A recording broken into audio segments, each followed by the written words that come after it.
Siqueira, primeiramente, obrigada, né, por ter aceitado esse nosso convite para essa série de entrevistas. O senhor está sendo o último entrevistado, nós já conversamos com os outros dois pré-candidatos, hoje já candidatos, a campanha já está na rua, né, a partir de hoje, oficialmente. Já conversamos com o vereador Toninho Calunga, já conversamos também com o prefeito Carlos Camargo, agora chegou a sua vez. Então, muito obrigada por ter aceito o nosso convite. E eu já vou começar perguntando, vereador, o senhor foi vereador já por um mandato, e antes disso o senhor foi candidato a prefeito mais de uma vez pela cidade, já tem uma militância antiga na cidade, foi um dos vereadores de oposição mais marcante nos últimos anos da cidade. O que te motiva a nunca desistir de ser prefeito de Cotia? Bom dia a todos. Quero também agradecer a oportunidade que o Cotia todo dia está nos oferecendo. Acho que isso é importante do ponto de vista democrático. Mas eu queria inicialmente lembrar que o último será o primeiro. A política, embora seja detestada devido a muitos problemas de ordem política e cultural no país, ela é um elemento fundamental da nossa vida. E já há algumas décadas, eu, por opção de filosofia de vida, eu optei por, além de trabalhar com profissionalismo na minha área, que é a educação, eu optei também por participar da vida política da cidade, do país, uma vez que é muito importante e ela define o nosso dia a dia. Já há 40 anos atrás, em 82, eu disputei a prefeitura de Cotia. Foi quando, no Partido dos Trabalhadores, nós tivemos a primeira participação, conseguimos eleger uma grande vereadora, a professora Sônia Gaioto, junto com a professora Gilda, outra mulher, se não me engano, do PMDB naquela época, as duas grandes vereadoras. Disputei depois, em 88, voltei a disputar o Poder Legislativo à Câmara em 92, quando fui o candidato mais votado do município. Sim, em 88 nós continuamos elegendo um grande vereador também, o professor Vitor Luz. 96, e em 2000, graças a Deus aí, eu consegui o famoso coeficiente eleitoral, e na Câmara de Vereadores a gente pode desempenhar, eu acho, as atividades básicas do Poder Legislativo. Quais seriam as atividades básicas do Poder Legislativo? Olha, a fundamental que eu considero é a fiscalização do próprio Legislativo e do Poder Executivo. Acho que eu desempenhei com satisfação, com eficiência esta questão. Além de propor e votar leis de interesse da coletividade. E em terceiro, mobilizar a sociedade, ajudar a mobilizar na conquista de seus... Por que o senhor quer ser prefeito? Eu quero ser prefeito para colaborar com a moralização da política em Cotia. E daí a gente ter 4 princípios fundamentais, que são os princípios constitucionais. O princípio da probidade, pelo qual eu estou me propondo a não roubar, o que é óbvio, não permitir roubo e colocar todo o dinheiro público a serviço do interesse público, dos serviços públicos.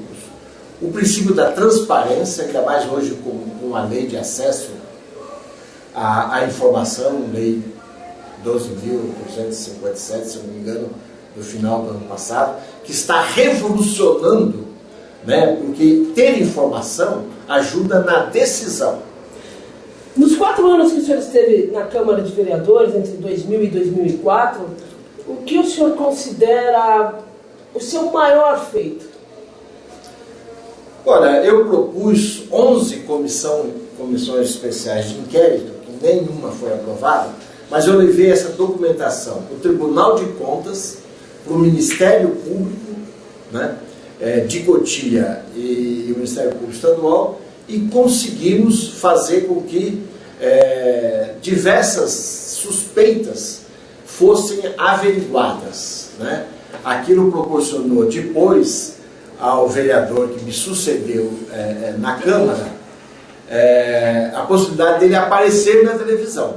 Mas todas as denúncias, né, que é uma competência do Poder Legislativo, ou da fiscalização, elas foram muito bem fundamentadas, né? A do Idorte, que levou aí a condenação do prefeito daquela época, do secretário da Educação daquela época, a repor dinheiro, 4 milhões, né, gastos com treinamento de professores, com uma entidade que não praticamente compareceu aqui em Cotia. E as outras denúncias também. Agora vamos apimentar. Não dá para a gente deixar de falar de uma questão que ficou muito marcante na última eleição, que foi a aliança do PT, que na época o senhor ainda estava afiliado, com o partido do ex-prefeito Mário Ribeiro, onde o senhor foi vice na chapa dele. O que aconteceu com aquela aliança? Ficou meio, parece que não, a população não aceitou muito aquilo, esta aliança.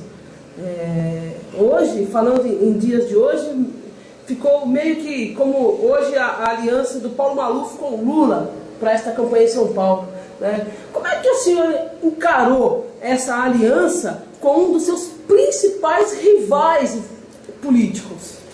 A contragosto. Duas pessoas de grande ascendência dentro do Partido dos Trabalhadores, eles tramaram, né, a coligação com o ex-prefeito Mário Ribeiro. Durante um ano, o diretório, onde a gente tinha a maioria, 18 membros, contra 14 desses dois companheiros aí, eu fui tirado pelo diretório, majoritariamente, o pré-candidato do Partido dos Trabalhadores. Isso funcionou durante um ano. Depois, eles conseguiram aliciar 4 membros do diretório que estavam me apoiando. E aí inverteu-se. Eles ficaram com 18 e eu fiquei com 14. Nessa situação, eu pensei o seguinte: o Mário, comigo, na administração pública, ele terá um comportamento diferente daquilo que nós criticamos. E foi aí que eu aceitei a incumbência, tendo sido derrotado no diretório pelo Calunga, que aliás continua muito próximo do poder que está aí, né, ainda hoje, né, todo mundo sabe que nós perdemos a capacidade de oposição dentro do município, nenhuma denúncia foi feita nos últimos 8 anos, etc. E em função daquilo eu me tornei, né, eu quis ser um vigia dentro da prefeitura. Foi interessante que conheci um eleitorado que favorecia, né, o Mário, e dentre essas pessoas, muitos assim, cordiais, muito bem intencionados, né, e hoje eu acho que isto vai até valorizar o meu trabalho de disputa agora em 2012. Mas foi a contragosto, porque realmente eu sempre mantive grandes divergências com relação aí, ao Mário, né, e a sua postura na Câmara. Mas diante de uma derrota, para eu não permitir que aqueles 2 companheiros, né, do PT continuassem dominando e dando as cartas dentro da prefeitura também, né, eu me sujeitei a ser vice para mudar a composição e a natureza daquela chapa. Tendo terminado aquela eleição, em 2008, eu me desfilei do partido, né, convencido que o PT em Cotia, ele realmente não é um partido oposicionista, e aderiu também aí o sistema que está aí, e eu acho que essa é a finalidade hoje daquela candidatura, né, parecer de oposição, mas de fato ser uma candidatura de arrumação. Então o senhor está dizendo que hoje não tem oposição. Oposição em Cotia chama-se Santos Siqueira, através do PSOL, um partido novo, idealista, como a gente criou o outro partido, e eu tenho com certeza, com muita segurança, né, a humildade de dizer que é muito importante no regime democrático se ter a oposição. Uma oposição realmente construtiva, que eu acho que foi o papel que eu desempenhei quando estava na Câmara, apontando deficiências, votei todas as leis necessárias, né, que eu tinha como beneficitárias, né, do trabalho municipal, votei a favor, e contrariei aquelas que realmente podiam ser consideradas nocivas. Como seria? O senhor é de um partido hoje considerado extremamente de oposição, que é o PSOL. O senhor ganhando a prefeitura, o senhor estaria dentro da prefeitura com um governo estadual tucano. Como é que o senhor imagina esta relação do PSOL com o PSDB, sendo que a prefeitura vai depender muitas vezes de buscar recursos, de negociar e de conversar com o governo? Como é que seria esta relação PSOL-PSDB? Olha, eu não vejo problemas. Eu acho que você tem que ter uma administração idônea. Primeiro, a utilização dos recursos financeiros de Cotia já vai nos dar condição de resolver muitíssimos problemas aqui de Cotia.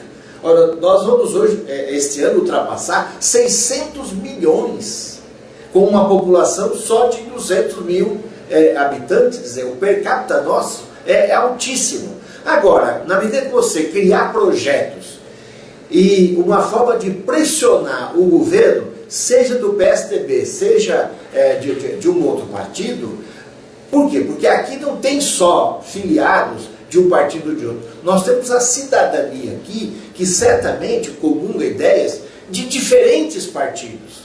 Este é o princípio democrático, né? Eu saberei, por exemplo, eu dirigi escolas em diversos governos. E as escolas em que a gente trabalhou, por exemplo, quando a gente criou o Centro de Estudos de Línguas, não foi porque alguém ofereceu para que o Pedro Casimiro sediasse cursos de alemão, de espanhol, de italiano, de japonês, de francês. Não, nós fomos lá com um projeto.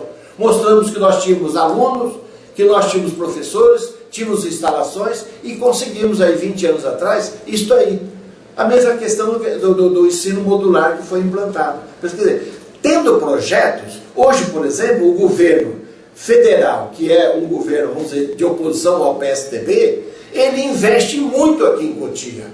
As canalizações dos nossos rios não tem dinheiro do orçamento municipal, é dinheiro federal.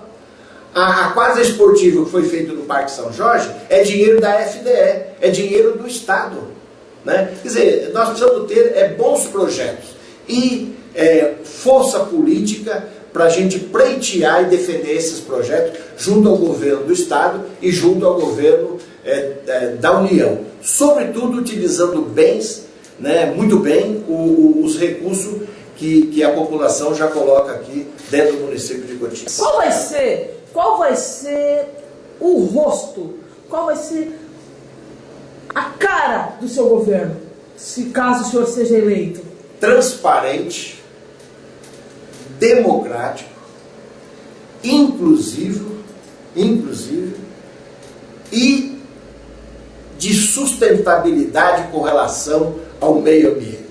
Eu, com muita honra, falo, eu sou pai e sou sogro de ecólogos, né? Eu tenho 2 outros filhos, maravilhosos também, mas tenho aprendido muito que se nós não preservarmos o meio ambiente, se nós não fizermos frente realmente muito forte contra a especulação imobiliária, não só os nossos canais de trânsito aí, a Raposo Tavares e outras vias, estarão totalmente perdidas, sem esperança, mas o que resta do verde em Cotia será dizimado pela ganância imobiliária que está realmente assolando aí o nosso município. Então agora vamos entrar já na questão plano de governo. E quero começar por um tema que é da sua área de atuação, que o senhor aposentou-se só falando disso, que é a educação.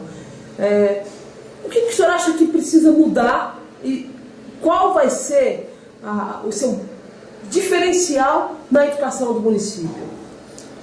Olha, eu participei de grandes projetos dentro da área de educação, né? Eu ajudei a coordenar a Fundação Bradesco de Ensino da Cidade de Deus na década de 70. Eu fui orientador pedagógico do Experimental da Lapa, o núcleo piloto da Secretaria Estadual de Educação. Aqui em Cotia, né, trabalhei no Tijuco Preto, dirigi por 10 anos a Vinícius de Moraes e por 21 anos o Pedro Casimiro Leite. Fui presidente do Sindicato dos Diretores das Escolas Oficiais do Estado de São Paulo. Então, eu acho que temos condições de, primeiro, alavancar a educação, que é a base de uma sociedade. E alavancar a educação seria exatamente o quê? Significa tornar o magistério e o alunado os agentes principais do processo de ensino. O aluno hoje ele é considerado um peso morto. Por isso eu quero valorizar aqui dentro de Cotia uma experiência que é revolucionária. É o projeto Âncora de Ensino, hoje baseado nas diretrizes pedagógicas da Escola da Ponte, em Portugal, com 40 anos de experiência. Este é o caminho. Não que todas as escolas de Cotia, municipais, estaduais, devam se transformar numa filial da Escola da Ponte. Você pode explicar melhor o que seria exatamente esse projeto? A filosofia principal é o aluno é o agente primeiro e principal do seu processo educativo. Ele aprende a decidir, ele aprende a fazer as coisas, ele aprende a pesquisar, ele é envolvido. Hoje não, o alunado, devido à promoção automática, é um peso morto. O professor é o organizador desta experiência e ele tem que ser valorizado, primeiro através de um preparo, segundo através do reconhecimento financeiro. Não existe reconhecimento social se ele não for primeiro um reconhecimento salarial. E Cotia tem o pior salário de todos os municípios, inclusive daqueles que são muito mais pobres do ponto de vista per capita do que o orçamento de Cotia, hoje de quase 600 milhões, permitiria. Então, transformar a educação é tornar o aluno como agente do processo educativo, o professor como organizador dessa experiência, a família compromissada com a aprendizagem dos seus filhos e a sociedade civil organizada valorizando esse processo. O senhor começou falando inicialmente sobre a questão da especulação imobiliária, de frear aí os grandes empreendimentos da cidade. Qual seria a fórmula para frear a especulação imobiliária? Primeiro, nós temos que suspender todos os pedidos daqui para frente de condomínios. Temos que suspender isso. Então, vamos fechar as portas da cidade. Fechar as portas, exatamente. Por quê? Porque nós não estamos cuidando de quem já está morando ou construindo em Cotia. Cotia não está se desenvolvendo, Cotia está inchando. É um inchaço. E isto causa febre, né? Causa um colapso. Né? Aqui a especulação imobiliária, ela determina o que deve ser construído, aonde, etc. e tal. Há um abandono. A lei de uso e ocupação do solo, ela foi alterada diversas vezes, né? Além dela ser muito permissiva. Então, temos que parar com esses pedidos, examinar todos eles, né? Eliminar o fator da especulação, tem que ser o da sustentabilidade. Nós temos ainda aqui o verde, né, num índice que, se respeitado, ele será útil não só agora, mas daqui 30 anos, 50 anos, daqui um século. Nós estamos aqui onde nós estamos falando, a 25 quilômetros do Marco Zero da Praça da Sé, onde se concentra milhões de pessoas. Hoje, né, a Grande São Paulo é uma grande cidade. E aqui, precisamos preservar aqui, porque não só para a gente, mas nós temos que ter uma responsabilidade hoje com a questão da água, a questão do oxigênio e a questão do transporte numa região bastante grande. Falando em transporte, já que o senhor citou, vamos entrar no tema então transporte. O senhor fez campanhas mais de uma vez aí, batendo na questão do monopólio da empresa que serve o transporte público na cidade. E o atual governo fez campanha também dizendo que iria regulamentar, que iria fazer uma nova licitação, que ainda não aconteceu. Qual é a solução para o transporte coletivo da cidade, na sua opinião? Olha, a prefeitura, pela Constituição brasileira, ela tem a prerrogativa de dirigir, de organizar o transporte coletivo dentro do seu município.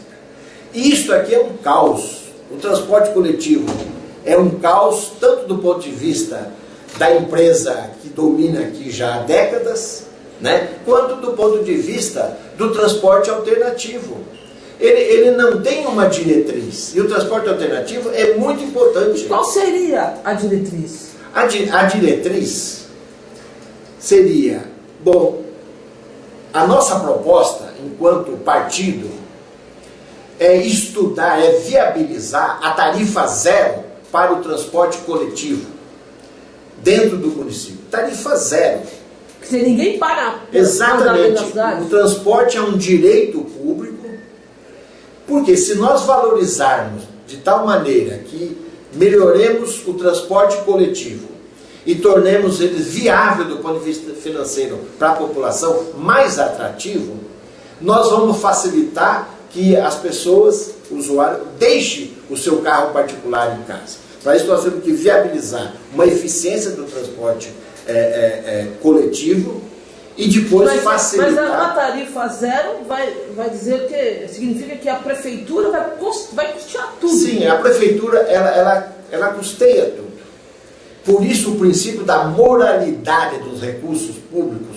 Eu acredito que nós tenhamos recursos. Não precisamos moderar imposto de jeito nenhum. A população já paga imposto demais. O que existe é um desvio muito grande de dinheiro do ponto de vista daquilo para o qual o orçamento aprova e depois aquilo que é executado dentro do município. Tem uma diferença muito grande. Eu tenho certeza que moralizando os serviços públicos nós teremos verba, inclusive para gratuidade dentro do município desta área. Isso não é uma proposta para 2013, mas é uma proposta para se chegar lá, com certeza, com a melhoria da organização do trabalho. Lógico que nós temos que cobrar da capital e do governo do estado o acesso, né, por trilhos. O pneu, que sempre foi privilegiado dentro do nosso município, ele tem que ceder no transporte de trilhos. É a favor, então, da instalação de um monotrilho ou de um metrô dentro da cidade. Sim, exatamente. Nós temos que caminhar nesta linha, porque isso faz com que uma multidão seja transportada, né, mais rápida e a menos custo. Recentemente também teve na região a discussão da implantação de um aeroporto de grande porte na cidade, que seria um aeroporto internacional e que estaria instalado numa área próxima à reserva. O senhor seria favorável à construção de um aeroporto aqui em Cotia? Fora aeroporto de Cotia. Nós já lutamos em 76, 78, né, contra isso aí. Não, Cotia tem uma vocação para sustentabilidade ambiental. O aeroporto aqui no nosso município, ele é pernicioso. Ele não resolve o problema do trânsito. Nós não temos condições disso aí. Eu acho até que isso já está descartado e temos que repudiar esse tipo de iniciativa. E qual seria a solução para resolver o caótico trânsito da Raposo Tavares? Então, não é facilitando a ida de carros para São Paulo. É realmente o transporte coletivo e o prioritário é o desenvolvimento do transporte através de trilhos, né? Quando houver isso aí, agora a prefeitura nunca joga o peso político dela, o peso de convencimento, o peso de pressão em cima do governo do estado, para que realmente os trilhos cheguem até, né, ultrapassar aqui as fronteiras de Cotia. Como tem que ter trilhos para Taboão da Serra, como tem que ter trilhos, né, para o lado de Guarulhos, quer dizer, a Grande São Paulo, ela tem que ser movida em cima de trilhos, né? E isso tem sido ignorado, né? Eu vejo hoje como o câncer principal da nossa administração, e aí está difícil diferenciar um partido de outro, é a questão da moralidade. Falando ainda de governo de estado, vamos entrando já num outro tema que seria segurança pública, que em tese é de responsabilidade do governo estadual, mas que o ônus acaba sempre ficando com o governo municipal, que é o que está parte do povo, que é onde as pessoas cobram. Muita gente que está nos assistindo agora, com certeza já foi vítima de um sequestro relâmpago, de um furto, de um assalto na sua casa, e os índices estão mostrando que a violência tem aumentado na cidade. Como é que o seu governo vai encarar essa questão? Como é que a gente vai baixar esses índices? Olha, nós precisamos pressionar o governo do estado para que a gente tenha aqui um efetivo policial estadual à altura daquilo que constitui os nossos direitos de cidadãos. Eu acho que há muito pouca pressão para que o Estado coloque aqui uma efetividade do ponto de vista policial, do ponto de vista de números de pessoas efetivo, né, da polícia, e do ponto de vista de infraestrutura, né, para que eles possam realmente, às vezes você tem policial cuidando de burocracia. Hoje a Folha de São Paulo traz que cerca de 3.000 homens saíram das ruas policiais para trabalhos administrativos. Isso é um absurdo. A população quer esse pessoal na rua. A outra coisa é uma reorganização da nossa guarda municipal. Eu quero estabelecer aqui um governo participativo, um governo descentralizado. Você vai hoje numa instituição importante, que é a guarda, por exemplo, lá no Parque São Jorge, Granja Viana. O pessoal eles não têm uma autonomia, eles não têm uma infraestrutura, né? Estão ainda, apesar de toda boa vontade, eu imagino, conheço diversos guardas municipais, eles carecem, primeiro, de salário, de treinamento, de uma seleção através de uma rigorosa investigação social. Quem é que nós estamos contratando para colocar na nossa guarda municipal? Isto, eu me lembro, fiz um projeto de lei naquela época, não passou. Não sei como é que está hoje aí a seleção dos nossos guardas, mas uma vez bem recrutados, compete prepará-los, né? Porque a guarda, embora não tenha poder constitucional de polícia, ela tem exercido um papel muito importante, complementar, eu acho assim, fundamental, dentro da questão policial do nosso município. Acho que eles precisam ser melhor reconhecidos financeiramente, melhor dotados do ponto de vista de infraestrutura, aumentado o seu efetivo e deslocados para as periferias, né, do nosso município, para que eles possam estar aonde existe a sua necessidade, perto da população. O senhor acha que a guarda, ela deve estar na linha de frente da segurança, ou esse papel deve ser realmente da Polícia Militar? Não, exigindo-se do governo estadual, né, uma melhoria do seu efetivo, da sua infraestrutura, eu acho que assim mesmo continua existindo a necessidade dos nossos guardas estarem preparados, não só para a defesa, né, do patrimônio público, mas também das vidas, né, dos cidadãos e cidadãs aí, cotidianos, sobretudo próximo das escolas. Por que em cada escola não pode ficar uma viatura policial? Em cada escola estadual ou municipal. Ali é fonte de acesso, né, de crianças.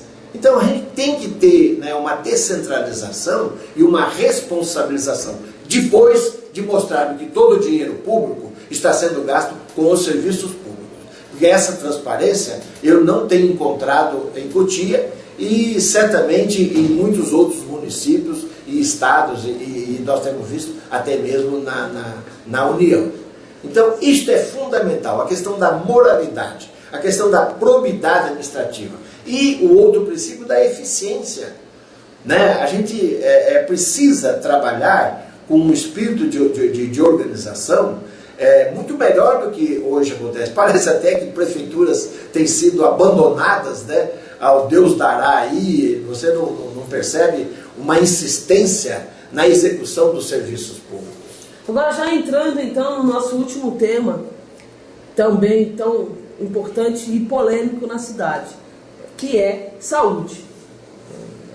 É verdade que a questão saúde é problemática em todo o Brasil, Cotia não é diferente, o prefeito trocou, e o prefeito várias vezes nos disse em entrevistas, por exemplo, que ele não estava satisfeito com a saúde, trocou de secretário mais de uma vez.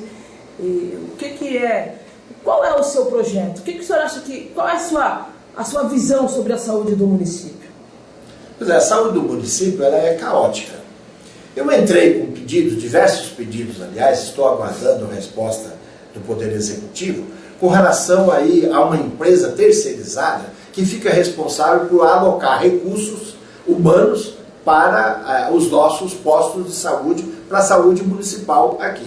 Eles estão evitando entregar, talvez eu entre até na justiça, estou colocando isso porque é uma questão importante. Eu sou usuário da saúde, minha família é usuária da saúde. Embora eu tenha o Hospital do Servidor Público, como aposentado do magistério estadual, eu, às vezes por necessidade, né, assim, rápidas, eu, por exemplo, não consegui tomar o Bezetacil receitado por um médico municipal, porque não encontrei lá no posto onde eu fui. Vou dizer na aça, para dar uma clara.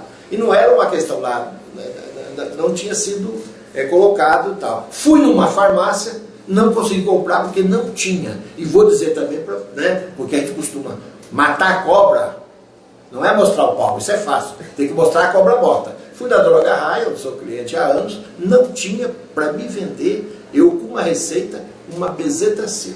Aí, lógico, eu circulei por outros postos aqui em Cotia e consegui fazer aí, ter essa aplicação.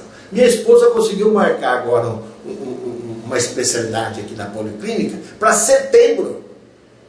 Quer dizer, então, né, a questão da saúde, como a educação, né, como o transporte, aliás, como eu acho que quase todos os serviços, eles não estão bem cuidados. Uma das grandes reclamações da população em relação à questão da saúde é a questão da fila de espera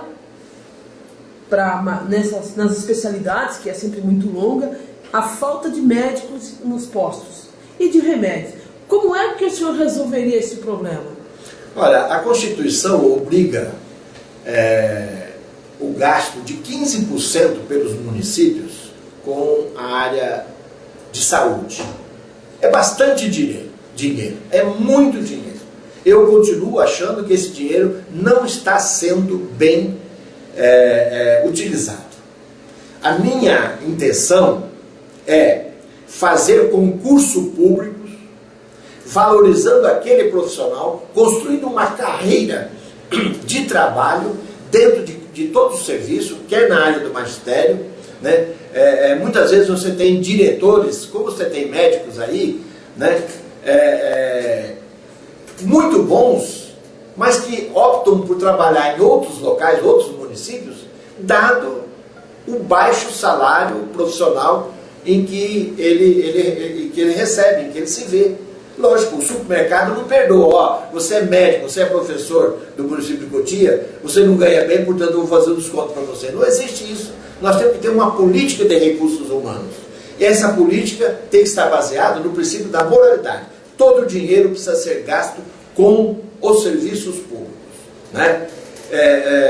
Para se ter uma ideia, né, eu vou citar aí, a Câmara de Vereadores de Cotia tem comissionados, só em assessores, mais de 100. Mais de 100. A mesa diretora da Câmara de Cotia tem 20 assessores. Esses não estão trabalhando lá. O senhor vai, sendo prefeito, o senhor vai acabar com esse tipo de contratação de funcionários comissionados? Olha, nós temos, sempre haverá um ou outro, né, devido ao crescimento de comissionado, mas tem que ser uma exceção, não pode ser uma regra. A Câmara de Cotia tem 146 comissionados, 146, além do pessoal efetivo, né, que constitui minoria e que basicamente é o pessoal que toca. Tem gente comissionada na Câmara, eu estive lá e conheço, excelentes profissionais comissionados, mas para eles também tem que ser dado a oportunidade de concurso público. Agora, que os vereadores, 12 ou 13 da próxima legislatura, não precisa de 90 e tantos assessores, não precisa. É dinheiro público que poderia estar no salário do guarda, do professor, da merendeira, do pessoal da saúde. Antes da gente encerrar, queria que o senhor me definisse Cotia com uma palavra. Cidadania. Nós temos recursos humanos aqui, além dos recursos naturais, formidáveis. Basta dizer para eles, vamos trabalhar pelo bem, vamos reconstruir, vamos dizer que é possível a gente viver honestamente.